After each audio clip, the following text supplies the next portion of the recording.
Hello बच्चा party, कैसे हैं आप सभी लोग। आशा करती हूँ आप सभी लोग अच्छे होंगे, मस्त होंगे और अपनी पढ़ाई बहुत ही अच्छे तरीके से कर रहे होंगे।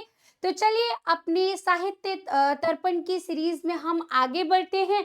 और आज एक और प्रसिद्ध रचनाकार जो कि हमारे तुलसीदास जी हैं, गोस्वामी तुलसीदास जी के बारे में आपने उनकी रचनाओं के बारे में बहुत सुना होगा। तो आज उनके जीवन परिचय के बारे में जानते हैं। ठीक है बेटा जी, चलिए स्टार्ट करते हैं। तो सबसे पहले अगर इनकी नाम की बात करी जाए तो इनका पूरा नाम गोस्वामी तुलसीदास जी है। क्या नाम है बेटा इनका? गोस्वामी तुलसीदास इनका नाम है। Just a second. Goswami Tulsidas ji हैं ये। पिताजी का नाम इनके आत्माराम दुबे था और माताजी का नाम तुलसी था। जन्म स्थान और तिथि की बात करें तो राजपुर गांव, उत्तर प्रदेश, संवत 1554 ईस्वी यानी कि 1532 ईस्वी। आप यहाँ याद कर लीजिएगा, आपकी पुस्तक के अनुसार 1532 ईस्वी में इनका क्या हुआ था, जन्म। अब आप कहेंगे मैम इसका तिथि क्यों नहीं दिया हुआ है? तो बेटा तिथि में ना अलग अलग इतिहासकारों का मत है। कोई कहता है कि नहीं, इनका जन्म 11 अगस्त 1500 यहाँ पर आपका दिया हुआ है 32 में, तो कोई कहता है 1511 में, कोई कुछ 1530 में कोई दे रहा है। तो सबके अपने अपने मत हैं, लेकिन आपकी पुस्तक के अनुसार, क्योंकि देखिए ये बहुत पहले समय की बात है तो एग्जैक्ट किसी को डेट नहीं पता है, इस कारण से जो आपकी पुस्तक में दिया गया है वो यही तिथि दी गई है, इसके अनुसार आपको यही याद करना होगा। ठीक है, चलिए। तो शिक्षा की बात करें तो तुलसीदास ने काशी में संस्कृत, वेद, पुराण एवं अन्य शास्त्रों की शिक्षा प्राप्त करी थी। यानी कि इन्होंने अपनी पढ़ाई किस में करी थी? वेद और पुराणों में की थी। पेशे से ये कवि थे, संत थे और धार्मिक उपदेश यानी धर्म के लिए, धर्म के प्रति उपदेश देने वाले थे, धर्म का ज्ञान लोगों तक पहुंचाने वाले एक अच्छे संत थे और कवि थे। ठीक है। पुरस्कार व सम्मान, देखिए उस समय कोई पुरस्कार और सम्मान तो मिलते नहीं थे, लेकिन तुलसीदास को उनके समय के विभिन्न संत और विद्वानों का आदर और सम्मान मिला। उन्हें रामचरितमानस के रचयिता के रूप में असीम ख्याति, असीम मतलब जिसकी कोई सीमा ना हो, इतनी उनको मतलब ख्याति मिली थी, इतना लोग उनको जानते थे। आप भी जानते हैं कि आज घर में जब कहीं पर भी रामचरितमानस का पाठ होता है तो बात किसकी आती है? तुलसीदास जी की आती है ना। तो यहाँ पर आपको पता होगा कि वाल्मीकि जी ने रामायण लिखा था संस्कृत भाषा में, जिसका अनुवाद करा था, ट्रांसलेट करा था तुलसीदास जी ने अवधी भाषा में, और उसका नाम था रामचरितमानस। यानी राम के चरित्र का क्या पाठ है, उनके बारे में उनका मनन करना, उनको पढ़ना। ठीक है। तो इस तरह से हमें एक महाकाव्य के रूप में रामचरितमानस मिला। ठीक। अब बात करें कि भाषा इनकी क्या रही है, तो अवधी सबसे ज्यादा, अगर इन्होंने किसी भाषा में कोई अपनी रचना करी है तो वो अवधी भाषा में करी है, और उसके बाद ब्रज। ठीक है। प्रमुख रचनाओं की बात करें तो रामचरितमानस अवधी भाषा, विनय पत्रिका, दोहावली, कवितावली, गीतावली, कृष्ण गीतावली, हनुमान चालीसा, संकट मोचन, ये इनकी रचनाएं हैं। ठीक है। तो ये धार्मिक ग्रंथ जो आपको लगते हैं ना कि हाँ हमने तो पढ़े हैं, जैसे आप हर मंगलवार श्री गुरु चरण सरोज रज निज मन मुकुर सुधार, बरनउँ रघुवर विमल जसु जो दायक फलचार, बुद्धिहीन तनु जानिके सुमिरो पवन कुमार, बुल बल बुद्धि विद्या देहु हरहु कलेश विकार, सियापति रामचंद्र की जय। तो इस तरह से हर मंगलवार आपको मंदिरों से, और कई सारे स्टूडेंट तो ऐसे होंगे जो पढ़ते होंगे, है ना। तो ये पंक्तियां कहीं ना कहीं आपके जहन में होंगी और याद होंगी। घर में आपके दादाजी, आपकी दादी जो तुलसीदास जी के दोहे आपको सुनाते हुए, मंगल भवन मंगल हारु हारी द्रवहु सुदशरथ अजीर बिहारी, है ना। इस तरह से आपको बहुत सारे चौपाइयाँ छंद उनके मुंह से सुनने को मिले होंगे, और शायद ये सुनते सुनते आप बड़े हुए होंगे। यूपी एंड स्पेशली बिहार की बात करें तो यहाँ के जो पूर्वज रहे हैं वो इसी तरह से बच्चों को शिक्षा देते थे कि उनको चौपाई और दोहा मुंह जुबानी याद कराते थे, है ना। याद होगा आपको अपने बचपन का समय। तो वहीं से वो जो रचनाएं, वो जो भाषा, मतलब जो आप पंक्तियां, जो काव्य याद करते थे, वो तुलसीदास जी की हैं। ठीक है बेटा जी। और इनका निधन जो माना जाता है वो 1623 ईस्वी में माना जाता है। चलिए आगे बढ़ते हैं।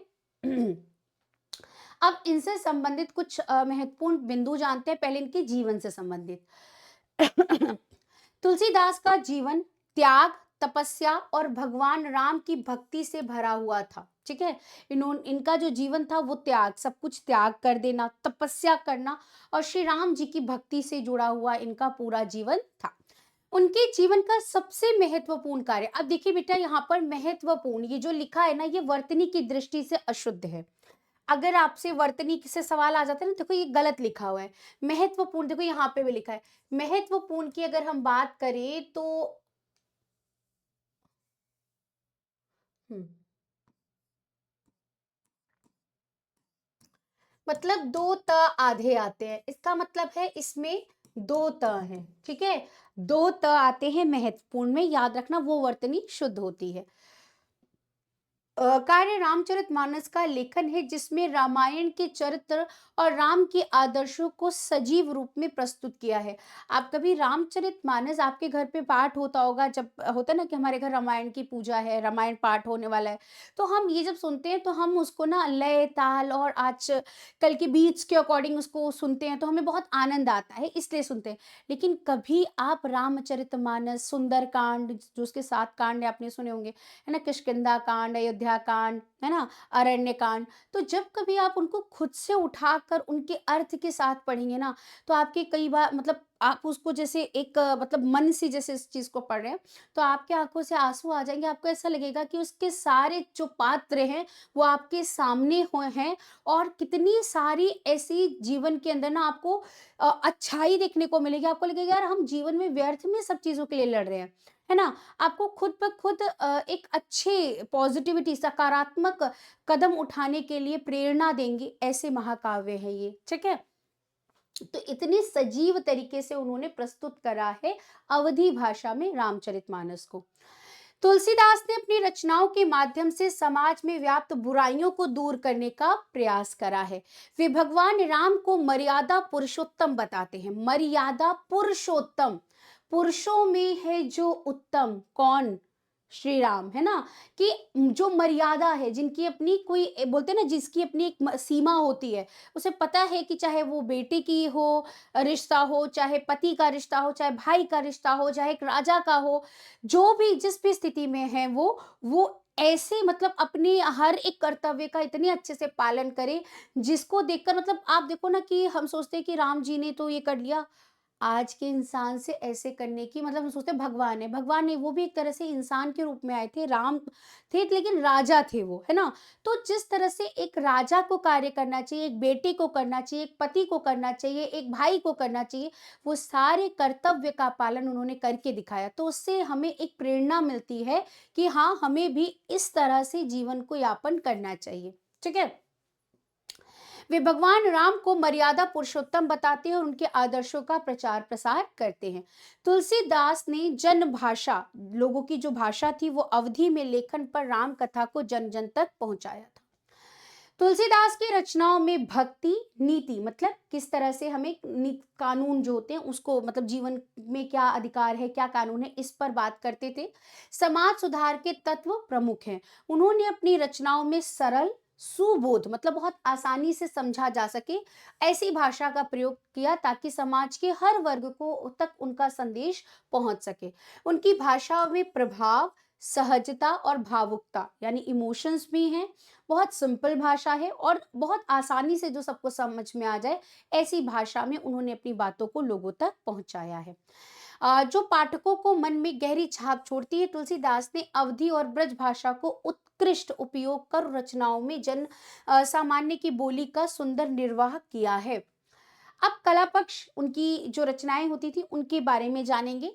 तुलसीदास का कला पक्ष अत्यंत सशक्त है, बहुत मजबूत है। आप रामचरितमानस की कोई भी जिस तरह से उन्होंने छंदों का प्रयोग करके पूरे महाकाव्य की रचना करी है ना बेटा, कभी आप खोल कर देखिए, मतलब लगेगा लिखा है, क्या लिखा है ना? जब उसमें हम ताल लय बैठाते हैं, गति लेकर आते हैं, आप देखो ना घर पे जब रामचरितमानस का पाठ होता है और जब उसमें लय लेकर आया जाता है, जब दोहे और चौपाइयों में जब लय को बदला जाता है, गति बदली जाती है, तो कितना सुंदर लगता है। ऐसा लगता है चारों तरफ का वातावरण कितना सकारात्मक हो गया है। सुंदर मतलब कानों को ही सुनकर बहुत सुंदर लगता है। तो सोचिए लिखने में उन्होंने कितनी अच्छी कलाओं का प्रयोग किया होगा। उनकी रचनाओं में काव्य की सभी विधाओं का उत्कृष्ट प्रयोग देखने को मिलता है। काव्य में जो-जो चीज़ें होनी चाहिए, सारी चीज़ें उनकी रचना में देखने को मिलती है। रामचरितमानस में उन्होंने काव्य की सुंदर और भावुकता को बनाए रखते हुए राम कथा का प्रभावशाली वर्णन किया। तुलसीदास ने काव्य रचना में दोहा, चौपाई, सोठा जैसे छंदों का कुशल प्रयोग किया, जिसमें उनकी रचनाओं में लयबद्धता और संगीतात्मकता बनी रही, है ना? आज उसको आप सोचिए कि हर कोई अपने-अपने गाने की बीट्स के अकॉर्डिंग चेंज करके लेकिन उसको संगीत के तौर पर हम उसको रख पा रहे हैं, उसको पढ़ पाते हैं, है ना?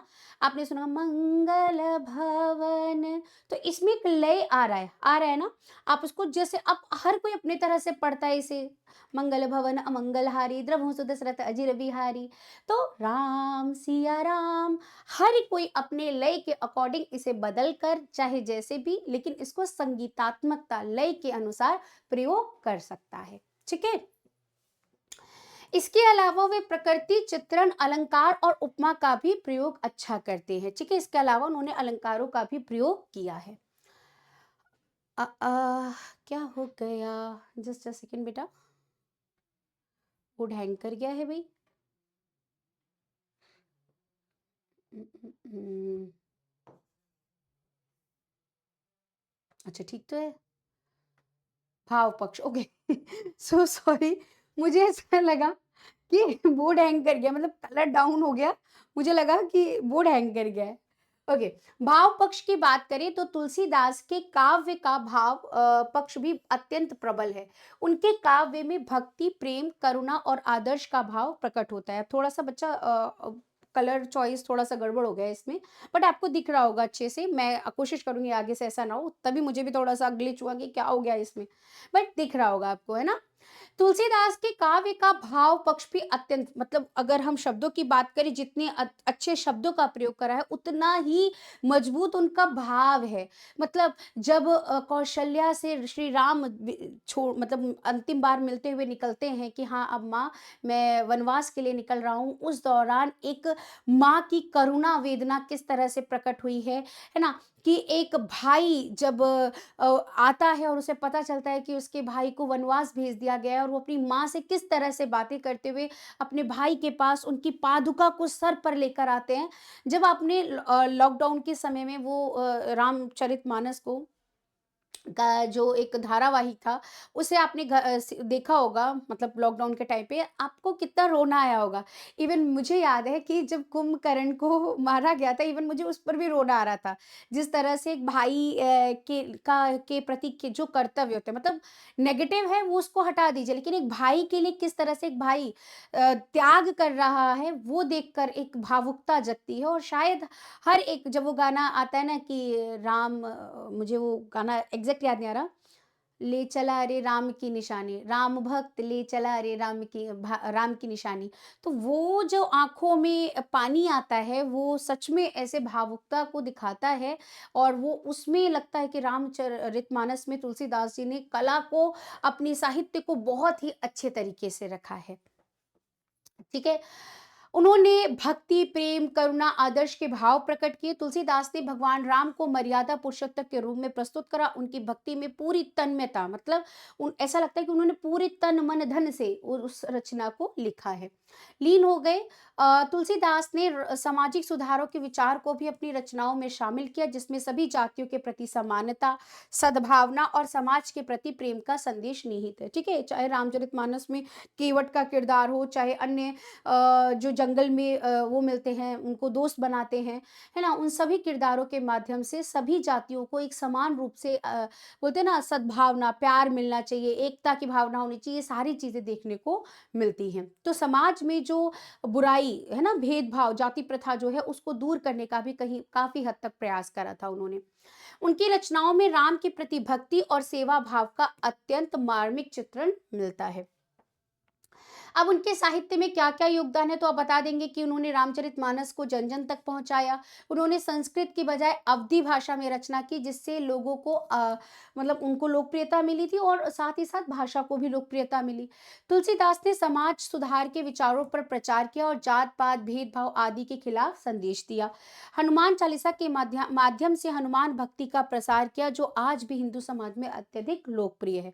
उनकी रचनाओं में सामाजिक और नैतिक शिक्षा के साथ-साथ भक्ति और धार्मिक आदर्शों का समावेश है, जो साहित्य को आज भी प्रासंगिक है, यानी रेलेवेंट है ना? जिस तरह से उन्होंने धार्मिक चीज़ों को दिखाया और आज भी वो साहित्य की नज़र से और धर्म की नज़र से और इंसान के जीवनचर्या की नज़र से देखा जाए, तो कहीं न कहीं आज भी वो उपयोगी है लोगों के लिए, है ना? लोग उसके सहारे अपने जीवन को बिता रहे हैं, ठीक है? हम उनसे अपने एथिक्स मान के बैठे हैं। मतलब बहुत लोगों के लिए तो होता है ना कि हाँ, ये हमारे एथिक्स है, ये हमारे कह सकते हैं कि हमारा ये मौलिक कर्तव्य है, ये हमारा धार्मिक कर्तव्य है। तो कहीं न कहीं हमको बहुत सकारात्मक सीख देकर गई हैं इनकी रचनाएँ। अब इस पर आधारित क्वेश्चन कैसे आते हैं, तो सबसे पहले तो मैं जीवन परिचय के बारे में बता दूं कि क्वेश्चन किस तरह से आते हैं। तो तुलसी का जीवन परिचय दीजिए और उनकी कोई एक रचना का नाम लिखिए। देखिए कितनी बार आया है। या तुलसी दास का जीवन परिचय देते हुए उनकी रचनाओं का उल्लेख कीजिए, ये भी प्रश्न। गोस्वामी तुलसीदास के साहित्यिक अवदान एवं भाषा शैली पर प्रकाश डालिए, उनकी काव्यगत विशेषताओं पर प्रकाश डालिए। तो जो पॉइंट्स मैंने आपको लिखा है, आप उनको याद करके चले जाइए। और बहुत शॉर्ट बनाया है, बहुत शॉर्ट पॉइंट्स पे बनाया, आराम से आपकी इजी लैंग्वेज में आप आराम से पेपर में करके आ सकते हैं। बुक के कंपैरिजन में मैंने बहुत ही इजी लैंग्वेज में करा है, ताकि आप आसानी से उसको समझ पाएँ। ठीक है बेटा? चलिए, तुलसीदास का जीवन वृत्त लिखकर उनके साहित्य का योगदान का उल्लेख कीजिए। तुलसीदास का जीवन लिखकर उनकी काव्यगत विशेषताओं का वर्णन कीजिए। तुलसीदास की जीवनी लिखिए तथा उनके काव्य सौंदर्य पर प्रकाश डालिए। तो बेटा अब आपको इसे याद करना होगा। ठीक है, चलिए इसके बहुविकल्पीय प्रश्न देख लेते हैं और फिर कुछ क्वेश्चन होमवर्क में यानी कि कमेंट सेशन में आप बताएंगे। जैसे तुलसीदास जी का जन्म वर्ष कौन सा है? 1511, 32, 40, 55। तो 1532 ईस्वी माना गया है। अगला प्रश्न है, तुलसीदास जी की प्रमुख रचना कौन सी है? गीता, रामचरितमानस, महाभारत, विनय पत्रिका। तो रामचरितमानस ऑप्शन बी राइट हो जाएगा। नेक्स्ट क्वेश्चन है, तुलसीदास जी के पिताजी का क्या नाम था? आत्माराम दुबे, रामानंद, आत्माराम शर्मा और रामदास। तो Atmaram Dubey option A right हो जाएगा। तुलसीदास जी का निधन किस स्थान पर हुआ? अयोध्या, सोरो, काशी, प्रयागराज। यहां से आपको मैं दे रही हूँ होमवर्क, यानी कमेंट सेशन में आप इन प्रश्नों के उत्तर बताएंगे। तुलसीदास ने किस भाषा में रामचरितमानस की रचना करी? संस्कृत, हिंदी, अवधी और ब्रज। ठीक है, तो ये आप मुझे कमेंट्स में बताएंगे कि किस भाषा में करी थी। ठीक है, तो ये दो प्रश्न आपके होमवर्क में हो गए। तो आशा करती हूँ कि आपको अब तुलसीदास जी का जीवन परिचय काफी हद तक समझ में आ गया होगा और इसे आप पेपर में आराम से कर सकते हैं। ठीक है, तो इसमें सबसे चीज मेन इनकी रचनाएं कौन कौन सी हैं? रामचरितमानस, हनुमान चालीसा, कवितावली, दोहावली, गीतावली। इस तरह से आप इसको बनाकर याद कर सकते हैं। प्लस फिर उनकी साहित्यिक विशेषता क्या है, काव्यगत विशेषताएं क्या है, कला पक्ष, भाव पक्ष, इस तरह से आप इसे याद कर लेंगे। ठीक है, तो चलिए आज की कक्षा को यहीं तक रखते हैं। मिलेंगे नेक्स्ट जीवन परिचय के साथ। तब तक के लिए पढ़ते रहे, मस्त रहे, खुश रहे और अपने माता पिता का नाम रोशन करें। धन्यवाद, बाय बाय।